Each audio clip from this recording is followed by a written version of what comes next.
Hello and welcome to how to Pixelmon.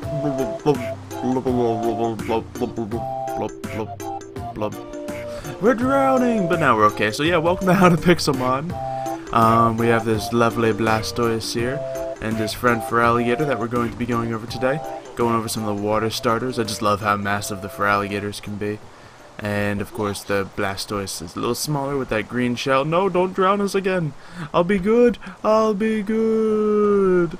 Alright, so anyway. Allow me to... No, I need to get off the Blastoise. There we go. Alright, so we got those two here. Now we're going to start by looking at Blastoise. Blastoise is a very tanky Pokemon. It's the first water starter in the game. And we're going to definitely try to build a tanky. The reason because its physical attack and special attack are both some of its lowest stats, and they're both really close to the same thing.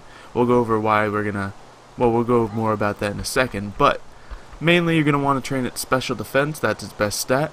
That way it'll be able to probably resist some grass and electric attacks, which will definitely be its weakness, being a solid water type. And also you could train its defense or health. If you want it to be full special defense tank, go for its health.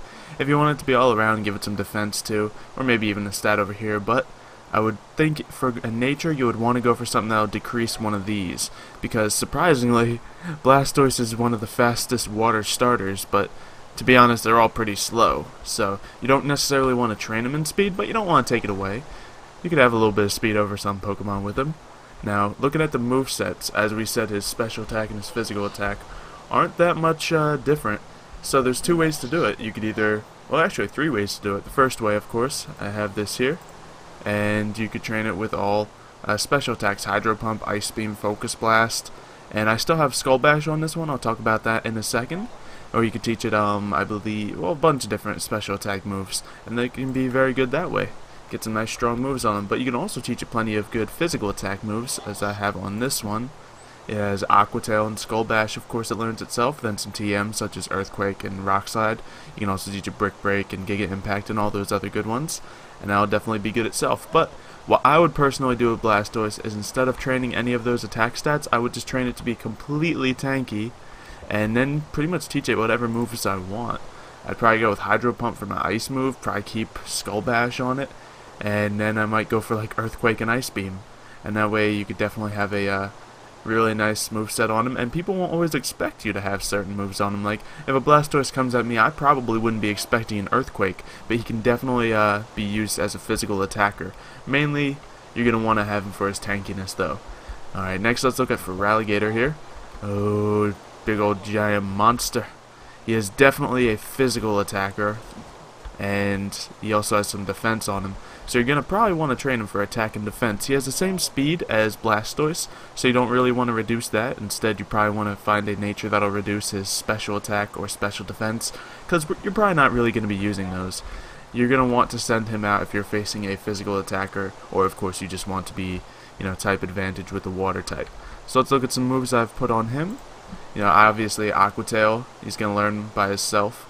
And actually, I believe this is all moves he learns on his own. The thing about Feraligatr is he's a physical attacker that learns a lot of good physical moves. So Aqua Tail, of course, is going to be your strongest water physical move, unless you can get your hands on a waterfall or something to have something to contend with that. Aqua Tail is just fine though. You can also get Superpower, a very strong fighting move, Crunch, and Thrash. Very solid moveset, especially because he learned it all on his own. So that's what I really like about him. Anyways, so that's the tanky one and the attacking one. Feraligatr can take a physical defense hit, and Blastoise should be able to take a few hits all around. When it comes to the items you're going to want on these guys, you're not going to get to see them because of night vision, but I have leftovers on Blastoise, and that'll definitely give it some health back every turn, because it doesn't necessarily have the damage to mean you're going to want to have a Shell Bell on it. So I'd probably prefer leftovers on it in general. Feraligatr, on the other hand, it has that very nice moveset, and it also has Thrash.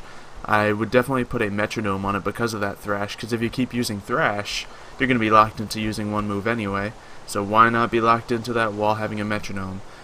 So it'll just make that Thrash really powerful, and that's something you definitely want. On Blastoise, of course, you could also have a Choice Specs or a Choice Scarf, any of the choice items to make it either go faster or hit harder. It's not a bad idea. I'd probably prefer a little bit of health on it though. Either way, it'll be able to take a couple hits. So that's probably what you want on him. The downside is the only healing move he can learn would be Rest, and Rest isn't going to be the most efficient of moves for a Blastoise because he's just going to be sleeping and taking more damage, unfortunately. But still a very good Pokemon. I would definitely consider using probably more so the Feraligatr. But they're both definitely worth using on a team if you need a solid water Pokemon. They're both just single type, so their only weaknesses are grass and electric. Definitely keep that in mind. That's why having Ice Beam is so good on Blastoise. You can also have Ice Fang on Feraligatr. I just don't have that on this one, because Ice will take out the grass, and having an Earthquake will take out electric. So you can pretty much defend yourself, especially if you happen to have like a Choice Scarf or something outspeed an electric type. Chances are you're not going to be able to, but either way, Blastoise would be able to tank the hit. Anyway, that's everything we have for this episode. Next episode we'll go over the next 3 water starters, the Swampert and Empoleon and Samurott, and then I'll give you guys my opinion on all of them together, probably. So if you have enjoyed this episode, make sure to leave a like on the video and say something nice in the comments, and just cower. Massive Feraligatr. Is this even enormous? And no, it's huge. They get bigger. They get bigger. Alright, but yep, thank you guys for watching. I'll see you next time, and goodbye.